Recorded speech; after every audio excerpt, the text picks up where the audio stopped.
Oh, my gosh, he pushed the record button. This episode of On the Limb with Nature's Voice Game Calls is brought to you by Outdoor Pro Shop, LLC. Outdoor Pro Shop is a family-owned and operated firearms dealer and sporting goods retailer. They have pay-over-time options, a rewards program, and customer service satisfaction that is unmatched. They might not be the biggest, but they strive to be the best. Contact them today at 240-360-1298 or visit them on the web at www.outdoor-pro-shop.com. That's Outdoor Pro Shop, 240-360-1298. Folks, welcome to another episode of On the Limb Podcast with Nature's Voice Game Calls, where deer camp becomes a reality for every listener. Join us as we talk God, family, country, and everything outdoors. Kick back, relax, and have a listen. Now, here's your host and co-host, Mike and Dan. Welcome back, folks. I was waiting on Dan. What do you always say that. I know. I was waiting on Dan. He looked at me. He's like, Well, if he's not talking, like I thought he was lost there or something. Like, what, did he not know where it started here? Come on. Oh, Mike. gosh. Folks, Oh. welcome back. We got a lot of new stuff happening in the studio tonight. We got Outcast. Tate and Mike with Outcast Outdoors. This is their first time on the podcast. First time on any podcast, I believe. Yeah, first time doing this anything. Yeah. First time. And got a new sound guy in here debuting for this evening, Caleb Did you Kearns. say Dave Viewing? Dave Viewing? Oh, God. Oh, No, man. Caleb's been with us for a long time. He's been a pro staffer for Nature's Voice Game Calls for, 6 years? At least. Something like that, yeah. 5-6 years. Day or two. Yeah, definitely. So spring gobbler season's about to get hot and heavy here in West Virginia. Buddy. Caleb, you've been in Kentucky already. You've already laid some birds down there. So Did he not use a brand new object there? what's that? Really? What's that? What? Oh, my yeah. gosh. I thought you were talking about weapon-wise. Oh no, I'm using a No. brand new weapon. Yes. Tell us. Well, you can't really tell. I can. He can talk. Yeah, you can. He's Tell us a little bit about that new product. He's loud voiced. Yeah, so I broke out the new one-sided box call that Nature's Voice Game That's Calls right. come out with. The Sidekick is the name of it. Sidekick. Well, the turkeys love it, so I love it. Hey, the as long as the turkeys love, we don't care Yeah. what people really think. As long as the turkeys bring the sound. Yeah, yep, sweet mountain music is what it sings. Awesome. And strutters die. So. There you go. Nice. Good Yeah, deal. I can't believe you forgot he used that. You're the one that told me Caleb's using that in Kentucky this Yeah. week. I'm like, all right, sweet. And there's been 75 other things happen since then. Well, get with priorities here. Yeah. Turkey hunting priority. Turkey hunting number priorities. So our season starts the 21st of April. Yep. And then we have the youth season, which comes in this weekend. Also with the Ohio opener. Comes in this Yeah, weekend. that's right. So bow fishing here in West Virginia is on the rise. You know, we've got these guys in here tonight. They're avid bow fishermen in the studio with us tonight, and they're going to tell us a lot more about that here in a little bit. Yep. We also picked up a new partner today. We're still waiting promo code to announce it, but until then we can get you a little bit of information on acquaintance to them. It's aquacase.net. They're a waterproof case and bag experts. Yep. So if you want to, obviously you're out there kayaking, you got your phone with you, you need something to protect your phone from getting wet if you roll over and hit the rapids a little too hard. Well, it's perfect for these guys. They're on the boat all the time. Yeah, you know. anything on a boat, Yeah. absolutely. So it goes around your neck. It's got a lanyard on it. Yep. You got a little Ziploc top on it. You know, put your phone in it. They've got waterproof bags that you can use. They've got all kinds. Yeah, they got all kinds of waterproof stuff. I was just looking at it when Mike mentioned it to me there this evening. I kind of looked them up a little bit, and it's pretty nice products. Yeah, but the whole goal is to not go in the water. Yeah, That's the ticket. We've only had you all have some stories about that coming up here in a little bit. absolutely. Maybe one or two. Guys, be sure to head over to Spotify, Apple Podcast, Amazon Music, YouTube, or wherever you get your podcasts. Don't forget to use podcast 10 at checkout with outdoor-pro-shop.com for 10% off your entire order at checkout. So, without further ado, let's go ahead and get our guests here in studio, and let's welcome Tate Gross and Mike Gray with Outcast Outdoors. How you guys doing this evening? Going good. Glad to be here. Glad to have you guys in here this evening. So, how'd you guys hook up with Dan and he get you all on this podcast? Man, it's a long story. Listen, I met Dan, I think, in As long as it wasn't at a gas station bathroom. no, none of that. No, it was close, but It was close. Yeah. I mean, it was a job site porta potty. the best part about whenever I met Dan was on the pipeline, and I got to sit in the air conditioner and watch him out there working underneath that hot sandblast hood all day long. Oh, okay. He used to draw pictures with the window cleaner on the thing, and writing nice notes and all that. So He was one of them teamsters. yeah, that's right. Oh, okay. Sit in the van and get paid all Gotcha. day. Take naps. Nice. What about you, Mike? You just kind of come along the tape? Well, yeah, You're the pretty much, package deal? Yeah, Pretty much, yeah. he holds my pocket every now and then. Well, at least you ain't going to get lost. I reckon so. Oh, Lord. Gosh. So, starting off, you guys just tell us a little bit about your all's background in the hunting world, the fishing world. I know, Tate, you said you're not real big on hunting, so Yeah, we'll start out with you, and you just give us a background on your all's outdoor. sure. So yeah, I never really, got into hunting a whole lot. I was always more of a fisherman, spent more time, on the water than anything. Now that doesn't mean I can catch a fish, but I can definitely shoot one with a bow. But that's why I prefer bow fishing over regular fishing. It's a lot easier just force feed them the ears than it is to try to get them to bite a bait. So, Sure. but yeah, I mean, I kind of started into bow fishing in around 2012 or so. We weren't real hot and heavy into it. Bought an old bottle reel at Cabela's, and we went and found a old PSE cam bow at a yard sale and paid, I think, $15 or $20 for it. And we got a couple kayaks and went out on the river, and we're standing out there on the river trying to shoot fish as they're swimming by. And of course that kind of evolved into where we're at now, which has been a long process, but Sure. Yeah, I can imagine. All right. Mike, if you want to go, tell us a little bit about yourself and how you got into it, outdoors and all that. Yeah, man. I've always been I started out more of a hunter than a fisher.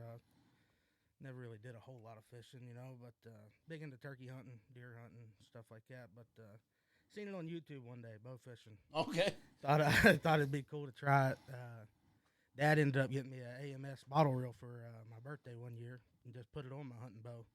Old Matthews bow I had, and pretty much waded down the creek shooting creek chubs, man. It's pretty much how I started, roughly about 2013, 14. But then a couple of buddies, Tate and then his brother, we kind of got into it together there, and we kind of started going like on kayaks like he's talking about and stuff, and got into it like that, and it just fell in love, man. Just kept getting bigger and bigger.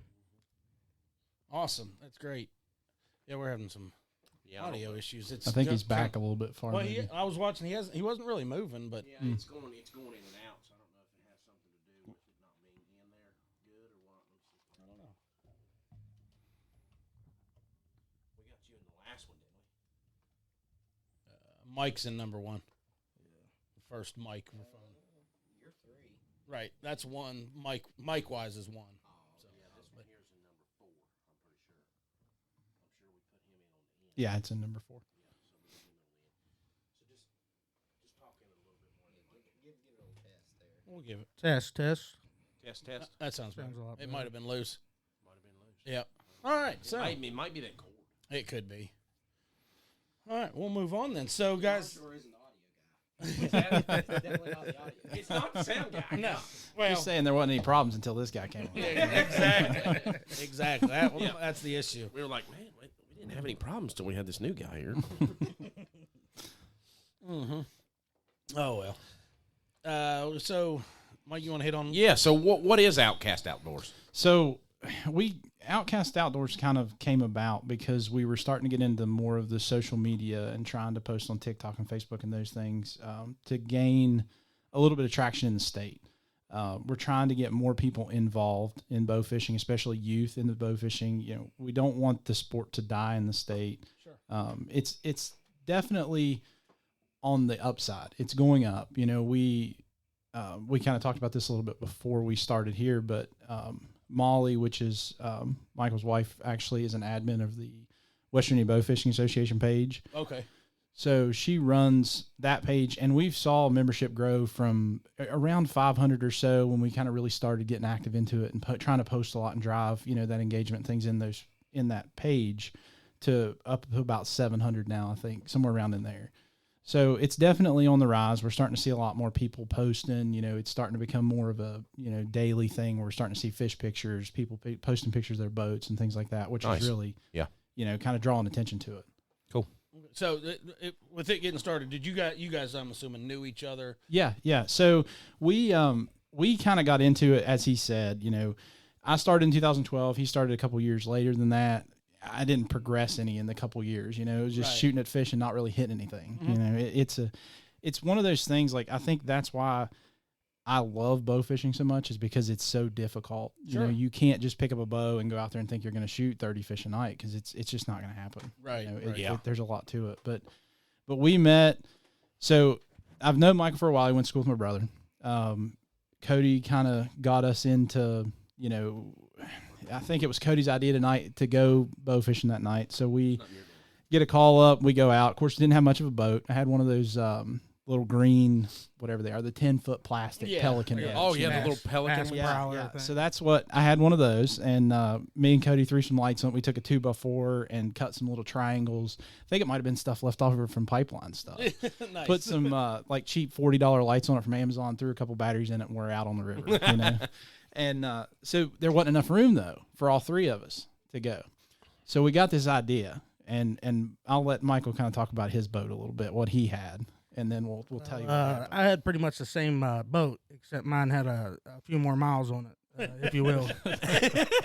Some Bondo and Flex Seal and all that. But we got the bright idea we needed more room, so we just figured time together, We got some old dry rotted rope out of Dad's garage, and we tied them together there. And the way we went down the river, I don't know, probably 30 minutes into this trip, my boat was sitting quite a bit lower in the water than theirs was. Got to notice, and I'm standing in ankle deep water over here trying to run the trolley motor, man.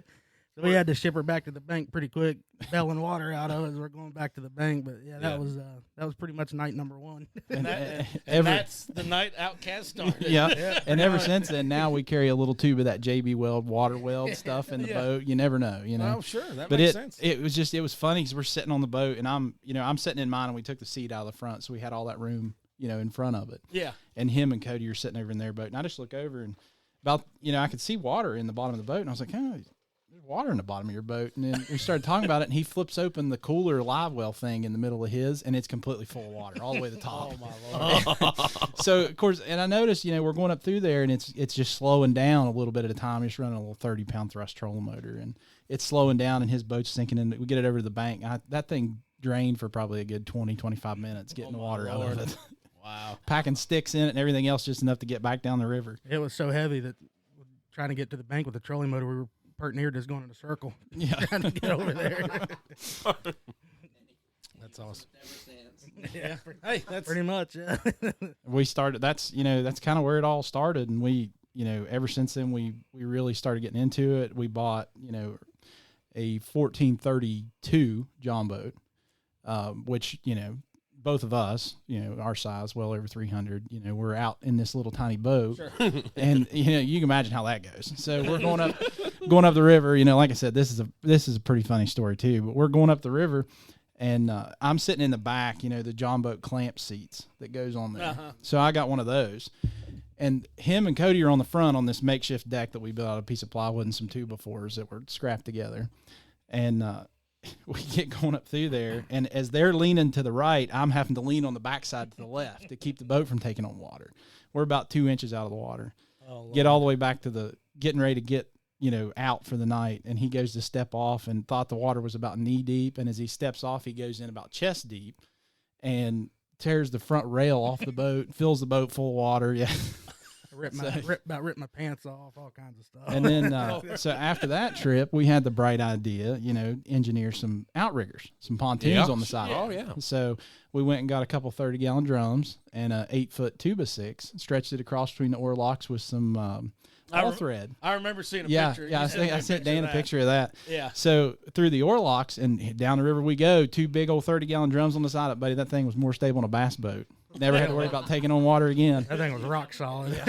Wow. I got to see this contraption. I'll find the picture. I'll show yeah. it to you. It was definitely some ingenuity, that's for sure. Yeah, I don't know if I think you sent it to me on Snap though. So Probably, I probably don't yeah. have it no more. Yeah, I'm sure I've got it. So, but yeah, I mean, it's just we've evolved now to where we're shooting out of a 20-foot or 22-foot tracker boat, 72 wide, set up with the bow fishing deck. We're running the outrigger lights, all that stuff. So we've kind of evolved all the way from, those plastic boats to what we're in now. Oh, yeah, and sure. it's night and day. The amount of, the majority of people go out and shoot fish with LED lights or things like that. It's, it's a whole different ball game when you start shooting with those other lights. And It sure is. But, All right, Yeah, guys.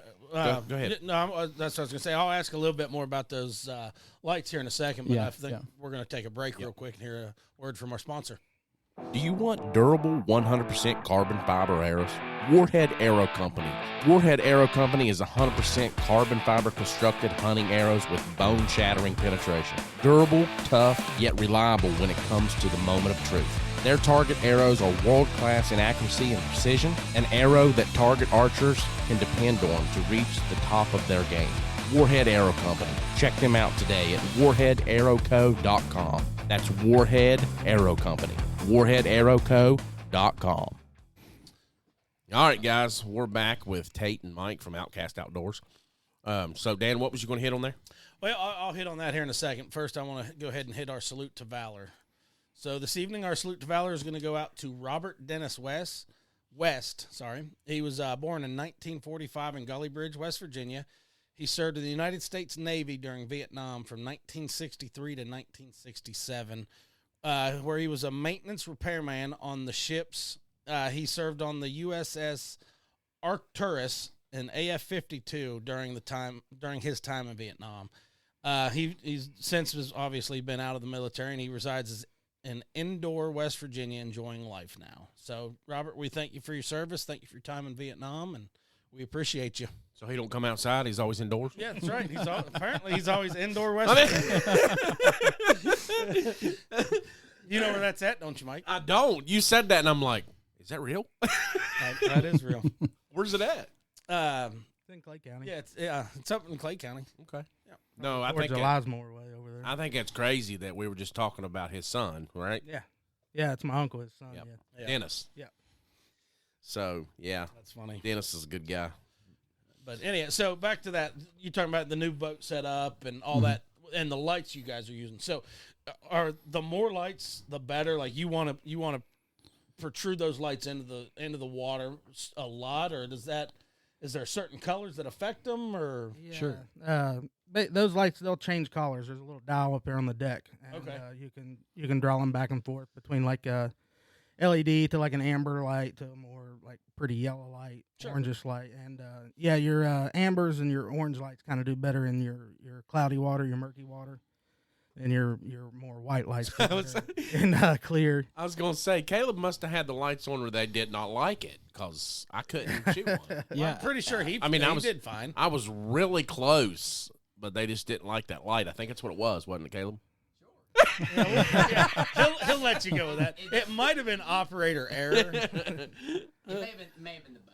Maybe in the bow. Yeah, it's probably what it was. Yeah, that bow wasn't sighted into. But There were too many stars out that night. Another big difference we've noticed too from going to this bigger boat with the deck on it and stuff. Your lights are up off the water higher, so they don't like the boats we've had before. That we've just put together or whatever. The lights are pretty close to the water, and they glare off the water really bad, especially if the water is a little bit choppy or anything. But with the lights up off the water, it cuts through the water way. You can see way better. Really? Yeah, the collar temperature too will affect the fish. Right. So, there's a lot of you have different types of fish that you can shoot, obviously. Right. Now, and a lot of the stigmatism around bow fishing is when people see a fish that has the mouth on the bottom, they immediately think carp.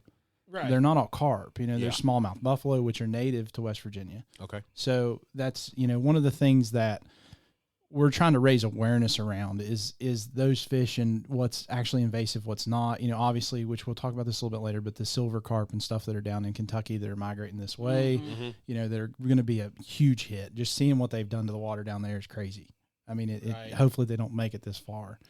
But that collar temperature can affect the fish based on the water clarity. So if you're running, say, a yellow light, and a certain fish may not like that collar light, and they'll be more skittish. So you can kind of adjust those lights, and that's kind of nice that you can adjust on the fly too. So. Yeah. And we've recently changed, it has a dial on the front. I have an app on my phone, so we can literally be, cruising down the Kanawha River and say the elk's a little bit dirtier than what the canal is, and we can change that collar of the light on one side of the boat to be a yellow, so we can see through that muddier water versus the other side that's going to be a whiter, clear light. Okay. Nice. So, I mean, obviously you got different locations for what you're after and different places you want to fish. And yeah. So that's kind of, the evolution, since 2012, a lot of that's been keeping notes of, barometric pressures and the moon and things. We do the same thing that these bass anglers do when they want to go out and catch a fish. We're looking at the reports and things like that to see, whether the fish are going to be up. Obviously, right after a storm, the fish are going to be deep.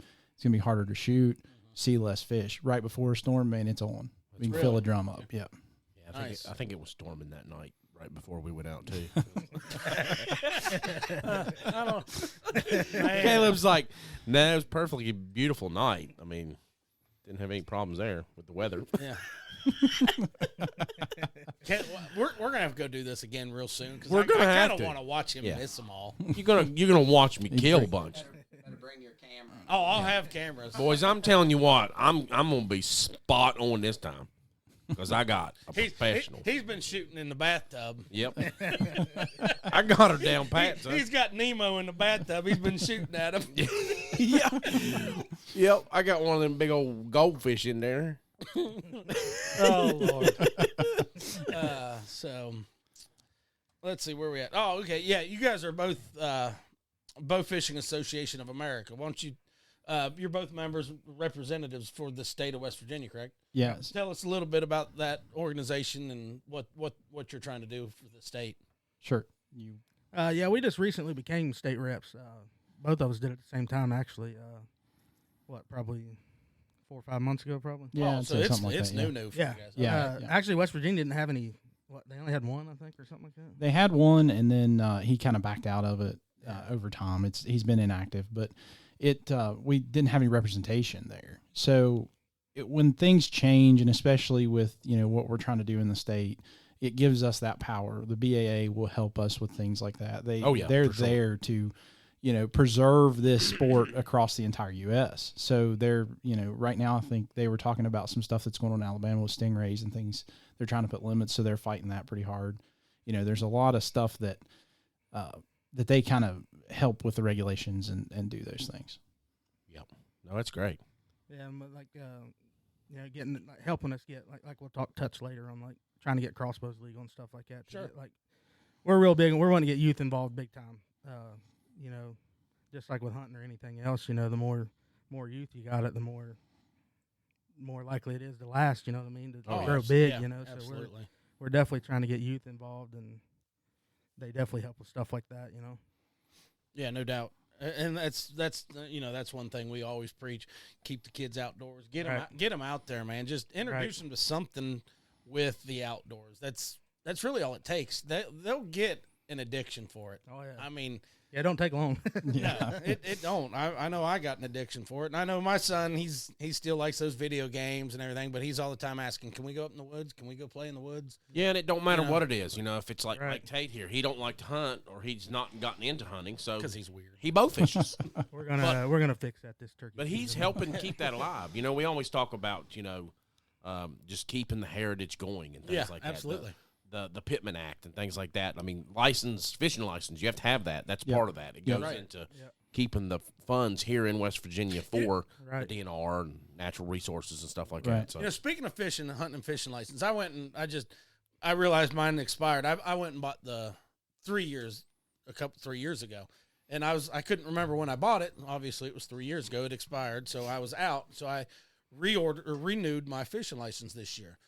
So they're doing, you can still do 3 years at a time, which is really great. I mean, it's $135 for your sportsman's package, including trout stamp, everything. Now, I don't know if you've noticed it. They offer a hard card. Yeah, they do. So, and that's $8, extra $8. But if you read on what it goes to, it goes directly back to the state to help conservation efforts and everything. So I went ahead and got my hard card. Yeah. I mean, it's cool. I got the trout one. I think there was like 4 different options or something, like a trout, they got like a buck, trout, a a buck, turkey, yeah. and yeah. Yeah, I get the buck one every year. Do you? Yeah, I've got the trout one too. I got the trout one this year just because. No, that's cool. Yeah, and that's helping our state. It's extra funds going into it. Oh, yeah. I mean, And the it's- more funds we and got, if the you more look at things it- we can. It's actually cheaper to get the 3-year than it is to get a yearly sportsman's package. Mm-hmm. I think it's like, I mean, it's not like $5 or $10 cheaper, but still that can add up. Yep.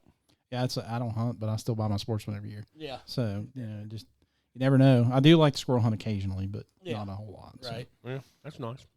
So bow fishing here, like we said, is kind of on the rise in West Virginia.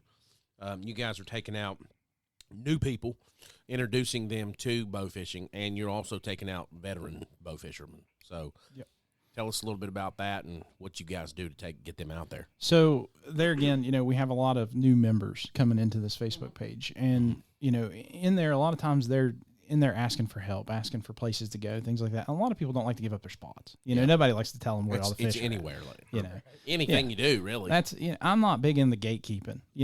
There's plenty of fish, man. I mean, these things are everywhere. It's if I got a good spot and somebody wants to go, especially if it's a kid, I'll take them down there and let them shoot at a 40 or 50 pound grass carp. It don't bother me none.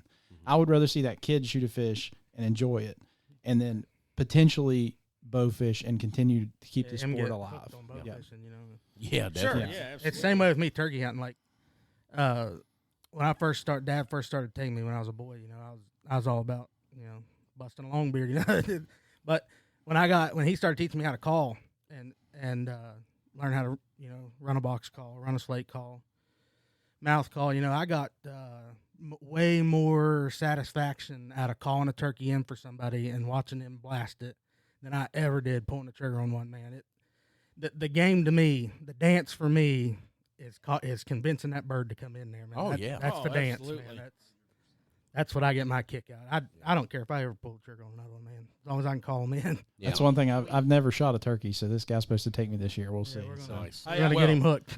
We can get you set up with the right calls. Yeah. I would Good. venture to say that Caleb is the most diehard turkey hunter sitting at this table, and I think that's going to change a little bit when he has a child. No, it won't. Yeah, it will. I don't think it will. No, it will. When you have a kid and you see It your does. It kid changes kill the something. first animal, Oh yeah, for you're like, that. Yeah, but I don't care if I ever go again. I He's just- got to you go know, 5.5, 6 it'll years. it'll start to switch a little bit, and you don't think it will. No, it does because It does. I know what he's saying because when I take Pacey hunting, It does. It's, It does switch a little bit. It's all. 'cause I'm about, telling I you, care less. I'll take a picture. I'll take video. You Yeah. kill the deer, I mean, I'm. I don't care about killing. right? For me, it was my sister. The first time I called a turkey in for my sister, Yeah. watching her light up when she shot for that.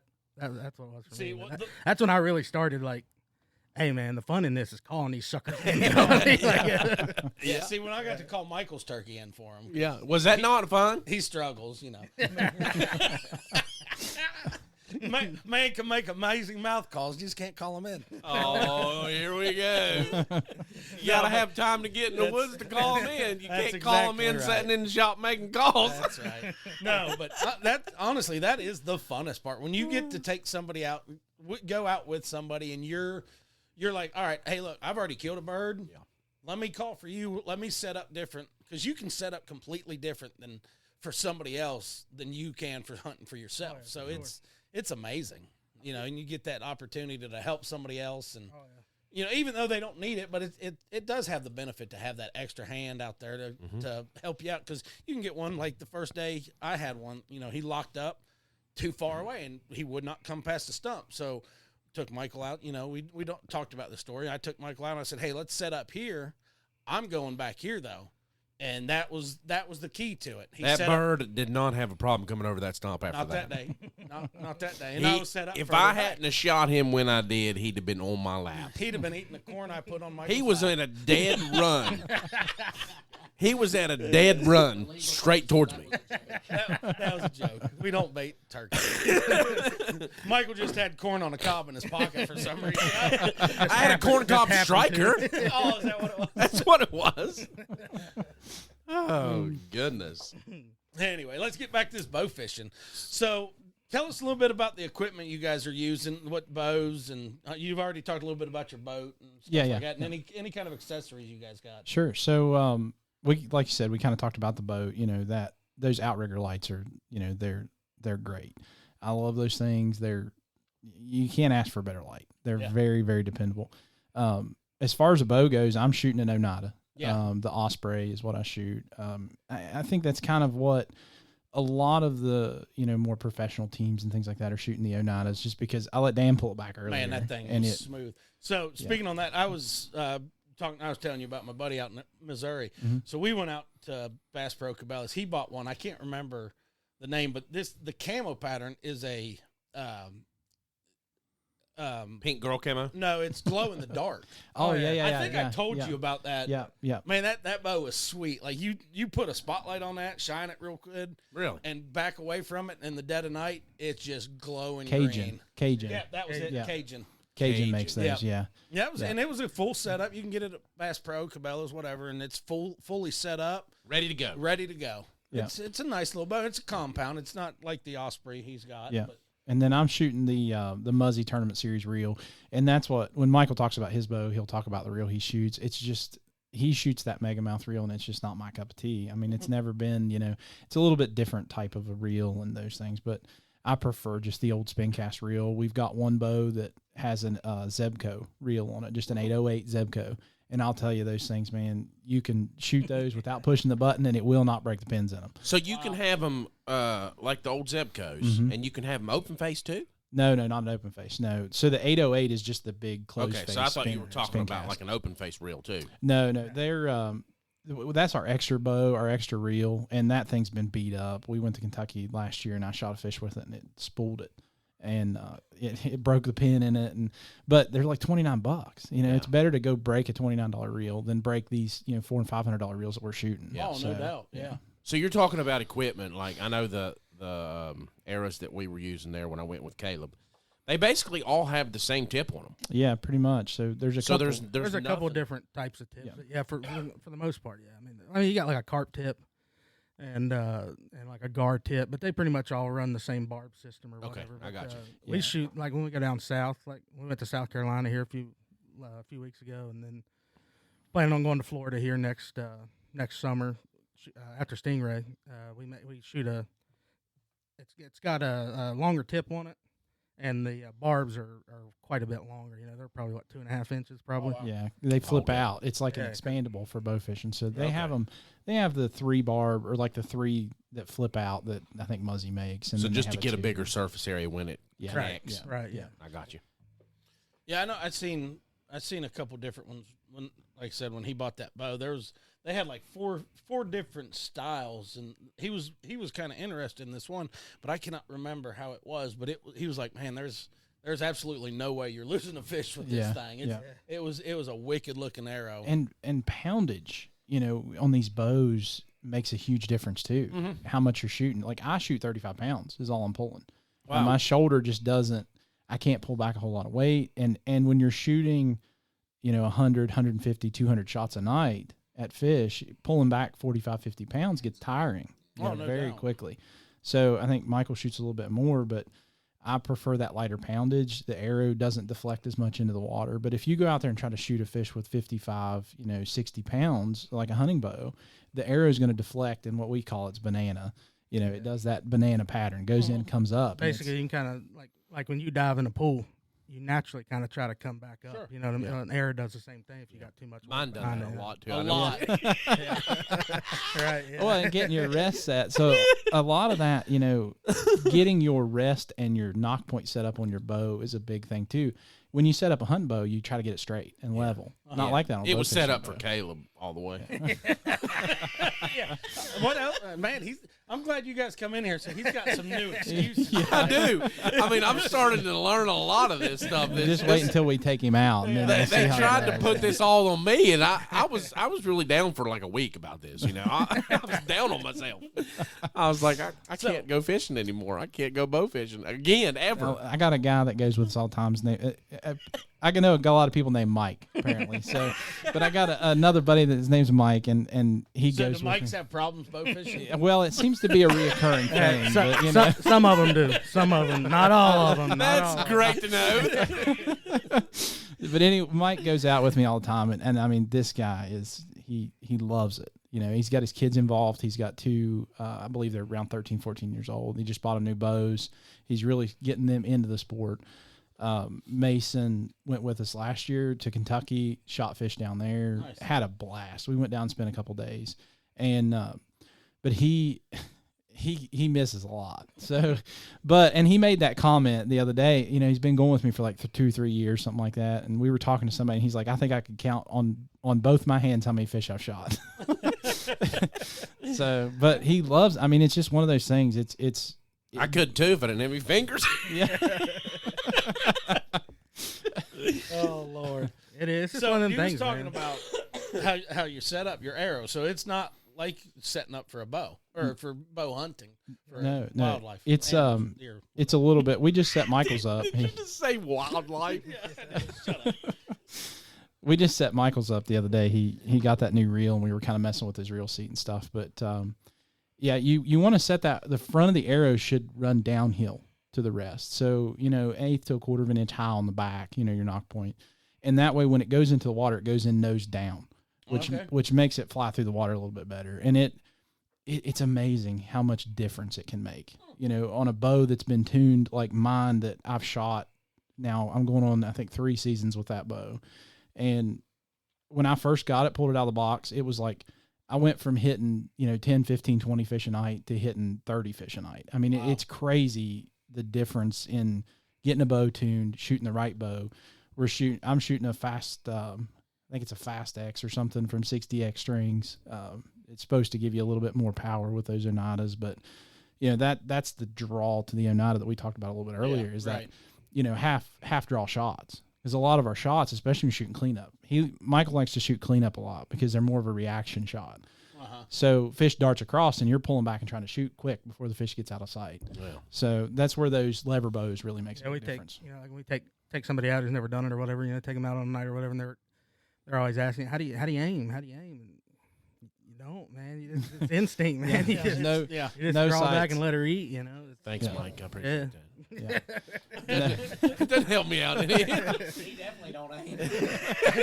he has no instincts. Well, so that's you know, everybody shoots different. You know, Right, same thing right, like we yeah. talked about. The biggest difference between a hunting bow and a bow fishing bow is the anchor points. You know, everybody when you draw back, you're taught forever to find an anchor point. You want to anchor at the same point every time.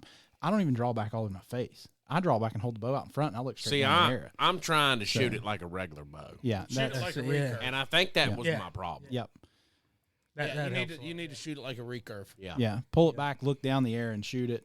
And there's so much to it. I mean, the difference in water clarity can mess me up. Like I shoot very, very well in murky water or stained water, but you take me out there in a clear night where I can see 6-8 foot and I can't hit nothing. I mean, that's just Well, that's how one of the it things works. Caleb was telling me. You know, it's a like if it's clear like that, Mm-hmm. it's harder to do because Yeah. you're judging that mirror Yep. basically from the water to where the fish is and the depth. And a lot of time you'll get like in really clear water and shallow water, you know, you'll get like a shadow off that fish, you know. Oh, okay. And it's Oh, kind of weird, okay. but it's just you kind of just get a feel for it the longer you go. I mean, like you know, like deeper water, you obviously aim lower. If you're in a river, you're kind of in a spot where the water's a little swifter. You kind of got to lead the fish a little bit if he's running or whatever. You know that Mhm. lakes, you don't really have to worry about that. There's not a whole lot of current in lakes, you know, but stuff like that. Like he's talking about, you know, your knock point and stuff like that. Depending on you know what the water's like in a night. I mean, type of water we're shooting or whatever, or how deep the fish are. We adjust that on the fly a lot too, stuff like that. Poundage. is a Yeah, big and thing, poundage yeah. you Speaking adjust of- on the fly a lot. Speaking of depth, what's a depth that you shouldn't shoot? Like, how deep can you shoot a fish? I mean, we've shot them 6, Realistically, 8 foot, or but Oh, really? That but deep? you're Yeah. shooting, it's a crapshoot at that Sure. point, whether you're going to hit it or not. Yeah. Ideal is 2 to 4 foot. 2 to 4 foot, Yeah, maybe 5 if you're shooting a lot. But a lot of the big thing with it is the consistency of the water depth. Mm-hmm. So if your water's consistently 4 foot, 5 foot, you'll start seeing that you can shoot those fish. You'll start judging a little bit better on your depth, things like that. But what we have a lot around here is the ups and the downs, and you're going from 4 feet of water to 30 feet of water, and it's a straight drop off. and the water gets swifter in those. You got to worry about your water getting swifter and stuff in those situations too. Sure. Okay, yeah. Nice. You want to hit that? What next one, Mike? Buddy, I don't even know where we're Yeah, at. all right, I'll hit it for you. So we was talking about regulations and stuff. Why don't you tell us a little bit about regulations? I know you'd mentioned no crossbows aren't legal in this state. So we as a group, our team has kind of done a little survey here in West Virginia. We posted it on the Bowfishing page. We got some good feedback from that. We are one of 4 states, I believe, that don't allow crossbows for bow fishing. And I mean, I can understand to a point, you're higher power. A lot of people crank those things up and they're shooting, obviously there's a danger factor there. But my biggest thing is my oldest boy is 7 years old, loves to go bow fishing. Asks me almost every day if we're going bow fishing this weekend. So I went to Cabela's a couple weeks ago and I bought him a bow, $300 bear bow. He can pull 9 pounds. It's not enough to be able to shoot a fish. What's the regulation on that? What do you have to be? There's no poundage regulation. No poundage. No, but 9 pounds not going to kill. No, 9 pounds That's right. rarely gets the arrow because we're shooting a 34-inch full fiberglass shaft arrow, so Right. they're extremely heavy. So he doesn't have enough power to pull it back and be able to stick a fish in the water.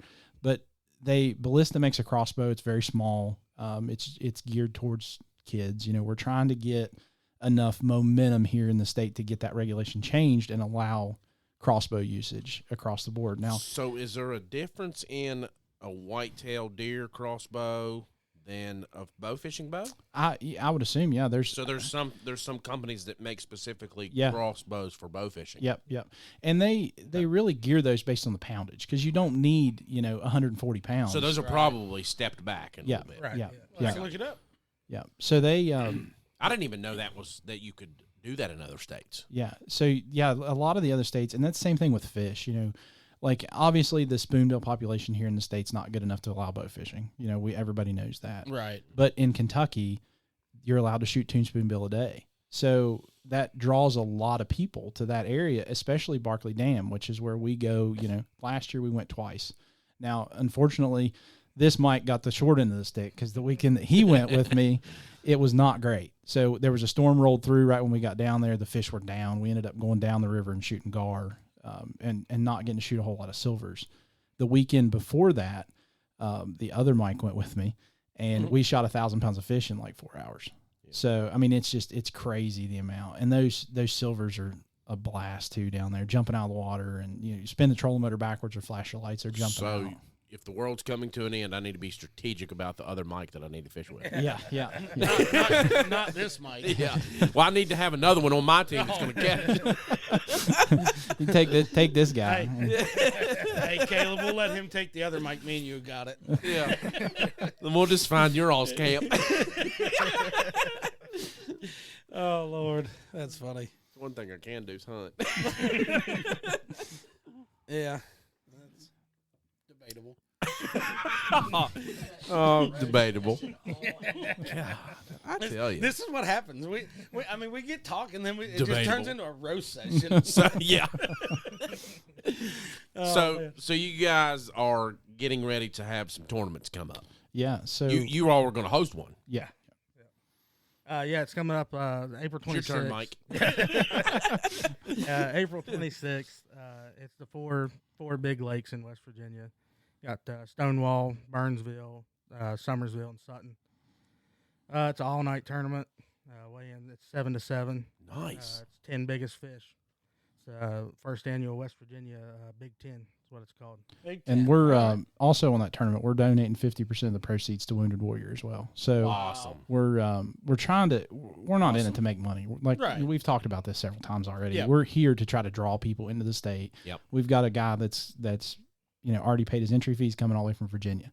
Wow. So we're getting that reach, out there and trying to pull people in, and that's an out-of-state license sale. We were talking about that earlier. That brings more money in. If we can build, No, that's great. if we can build this around, bringing people in here to be able to shoot fish and create that like Kentucky has, where people go to Barkley. If you want to go shoot silvers, you go to Barkley Dam. That's how it is.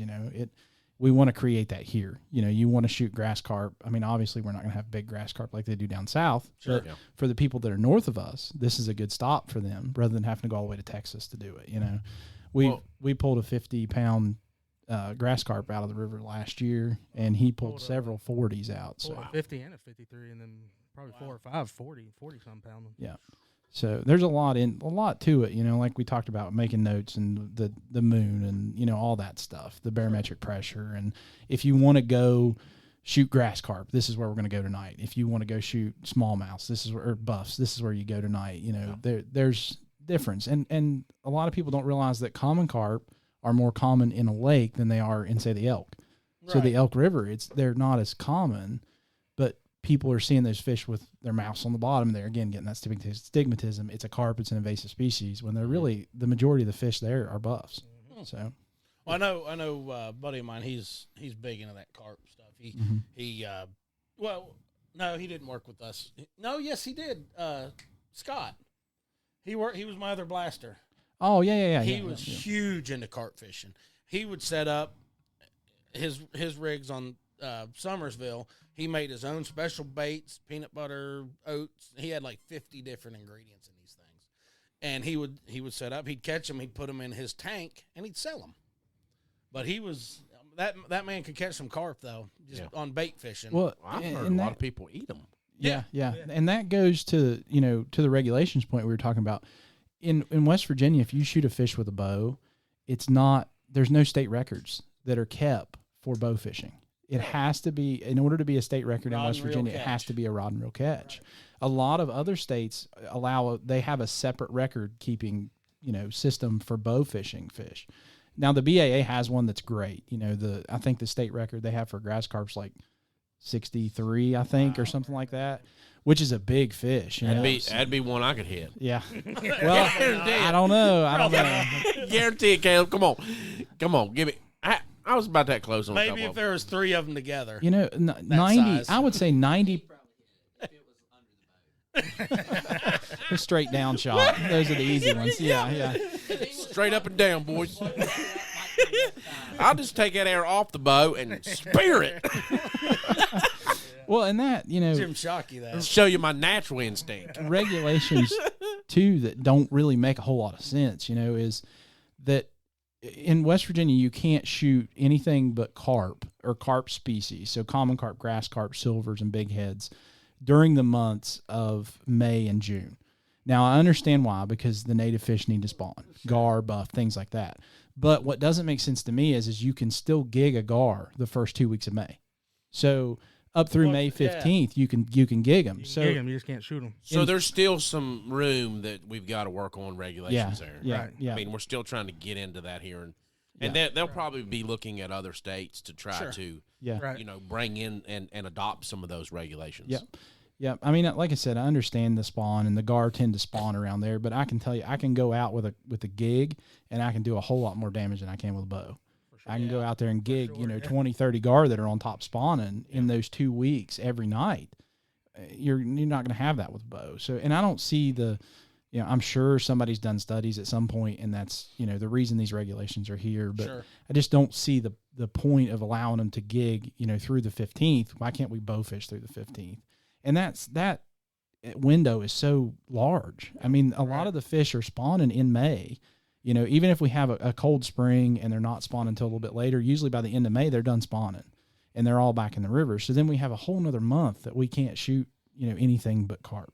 Yeah. No, I think you guys are doing what you should be doing. You're frontiering this kind of thing into the state so that, our West Virginia DNR can kind of adopt some of those other regulations from states and learn from the ones that are actually doing it. Yep. You know, I mean, you guys are part of the ones that's putting on these events and trying to draw the attention here to West Virginia. I mean, you got to think the last 10 years, the Department of Tourism here in West Virginia has been all about hunting, fishing, hiking, outdoors. I mean, we got the New River Gorge National Park. I mean, all that stuff. So it's heavily, you know, focused around tourism now. And that's one of the things that I loved about what Jim Justice done when he was governor of the state is he looked at that and he was like, this is going to be our bounce back from getting coal taken away from us and all the other factories and things that's left West Virginia. Yeah. And it worked. I mean, it's done that. So we need to try to keep that going and keep adding on to those different outdoor sports, and bow fishing is one of them. And that, you know, there's not too many places in the country that you can go fish and there's no service on a lake, you know, around here. It's a good way to just disconnect. Yeah. You know, you go out on Sutton, toward the head of Sutton, up Baker's Run, Gerald Freeman, you know, those places, there's no service up there. So you don't have to worry about phones ringing. You're not, you know, just disconnect, spend time in the outdoors. Get away from Yeah. We got a comment for you, Mike. I believe this is directed to you. God. Is this from Jeremy? No, this ain't. This is from Grant. You're not allowed to you know how you talk said about Jeremy's comments. if it was 63 pounder, you probably hit it. He said, honestly, you'd probably miss it because it's harder to hit fish because they're faster. That's what I was gonna say. Yeah. I find myself like, especially Shut the comments off. me and Caleb were talking a minute ago about gar. I was talking about. I find myself probably 8 out of 10 times, man, I can hit them little old gar way better than I hit them big ones, man. Them big ones are fast, man. Yeah, I was going to say, now, Mike, they look like pencils. Okay? Now, I was thinking I was shooting at twigs in the water because there were a couple of gar out there. Nice. Yeah, that, and 90, I would say probably at least 85-90% of the people that we take out that have never been, their first fish they shoot's a gar. Oh, really? And I think a lot of that is because they're on the top of the water. Except for or they're Mike. close. Yeah. Yeah, I was like, I don't like that. He just didn't have a good. He just didn't have a good guide. That's what it is. And we take him out there and put him on some. I mean, Tate, I'm gonna go with that. I'm not. I love Caleb. He's my boy, but I'm going with that. If we have to, we'll shoot one, throw it back in the water, and that way you can shoot it. Leave it on the air for me. Yeah, we'll let you reel it in. Yes. That reminds me of that. It's a TikTok, and it's like this rich, I don't know, he's a politician. Bird flushes up, bang, bang, empties a gun. Did I get it? And his security guard goes, bang. Yes, sir, you did.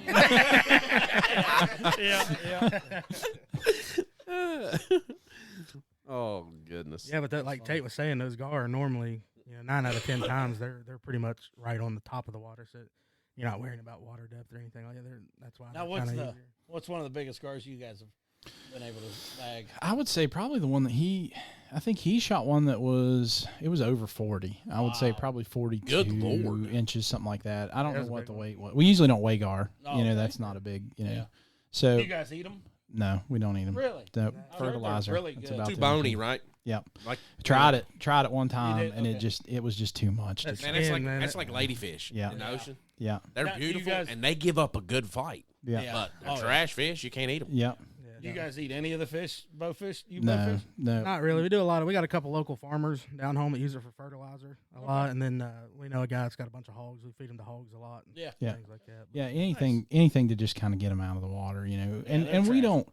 When we first started, it was all about numbers, and let's shoot. We were trying to shoot 30, 40 fish a night. Now we're happy if we shoot 4 or 5 fish, but we're shooting those bigger fish. The breeders. We're letting them go if they're small buffs, things like that, where we would have shot them before. Now, So it's just car that you can shoot with a bow.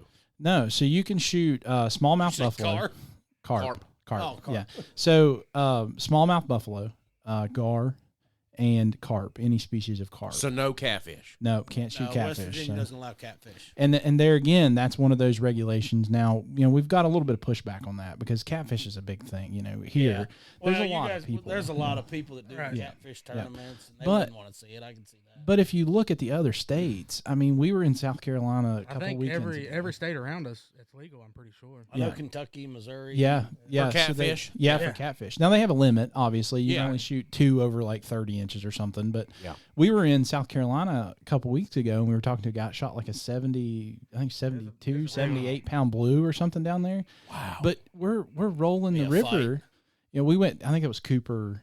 I don't even know where we were at. I mean, we pretty much got lost. We were just looking for somewhere that had clear water we could go shoot. It was a Cooper's bad River, I think is what we were on. Yeah, so right on the tail race or whatever that's called off of Santee Cooper. Okay, yeah, And, I know what you're talking we about. got to see our first alligator that night too. So Yeah, that's pretty wild. yeah, so but I mean, you're cruising down the river and you're seeing big catfish down there, and they're legal to shoot there. So I mean, I understand to an extent where it's coming from. We but- passed probably what 20 or 30 catfish that night because we didn't know we was allowed to shoot them. Yeah, yeah. Oh, no. So I'll tell you, South wow. Carolina has the hardest regulations Oh, to to read. understand, I mean, yeah. it's just like, Yeah.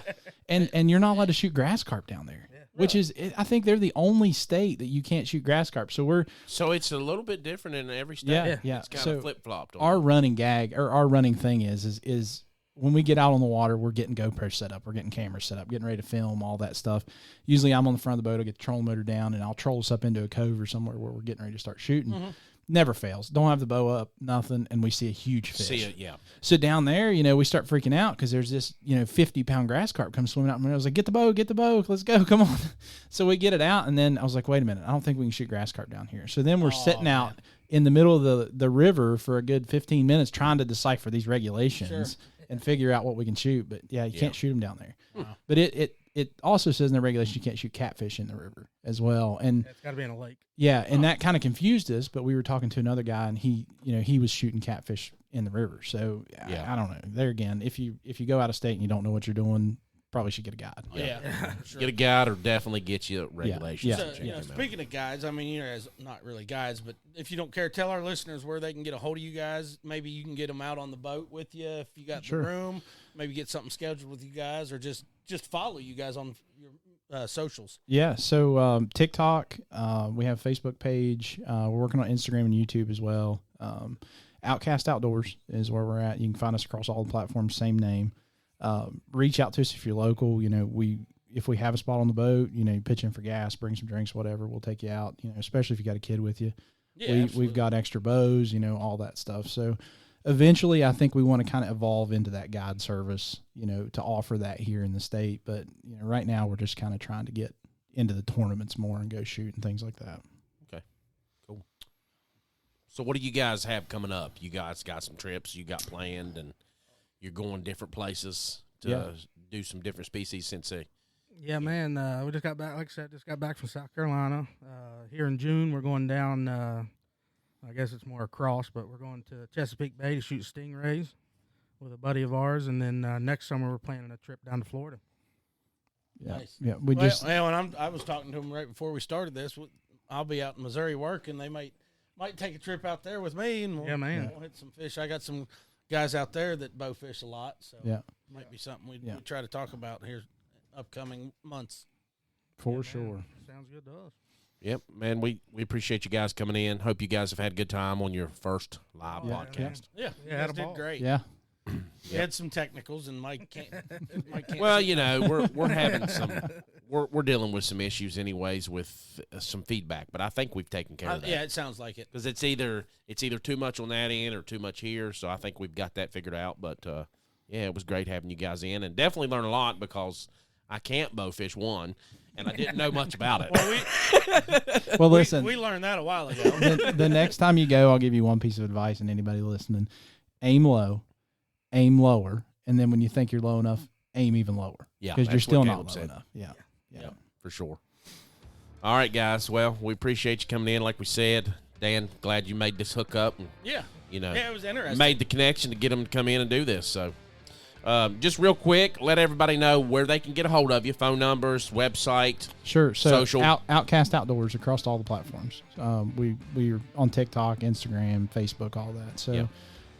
definitely trying to push out some videos and things. Yeah, and basically these guys are doing it because they have a passion to do it. They love it. They want to keep the heritage of the outdoors in general alive while they're doing their thing. So, Yep. Definitely come shoot our tournament, man. April 26th, we got Got some good sponsors, man. AMS got a bunch of door prizes. 50% of the proceeds is going to Wounded Warrior Project. So. Nice. Yeah, that's a great. Yeah, how do they sign up for that? We did miss that. Okay. Yeah. So there's on our Facebook page, there is a link in there. You can go in and sign up, or you come to Burnsville Marina at 7, or I think registration opens at 5 on the 26th. You'll be out there. It's $150 entry fee, and then the side pots cost extra. Whatever you enter into. $25 a side pot. So biggest fish, smallest fish, and longest gar was the other one. Okay. So most misses, is that something?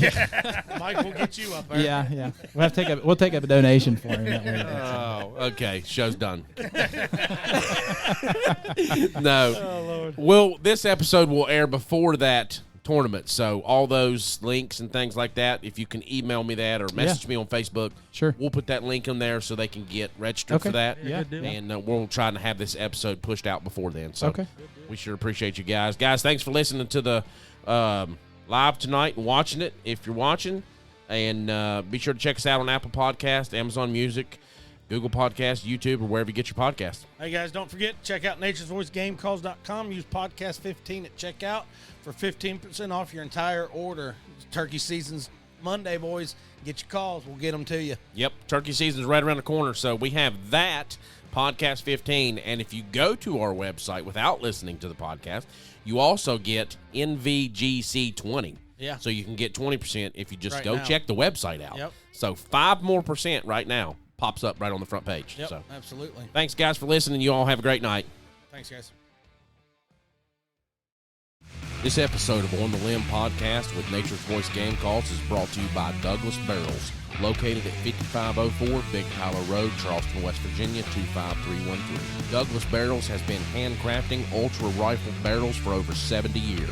Their expertise is impressive and unmatched. If you want barrels made by meticulous craftsmen who take pride in their work and do not take shortcuts in production, give Douglas Barrels a call at 304-776-1431 or visit them on the web at douglasbarrels.net. Get your ultra rifle barrel today from Douglas Barrels, 304-776-1431.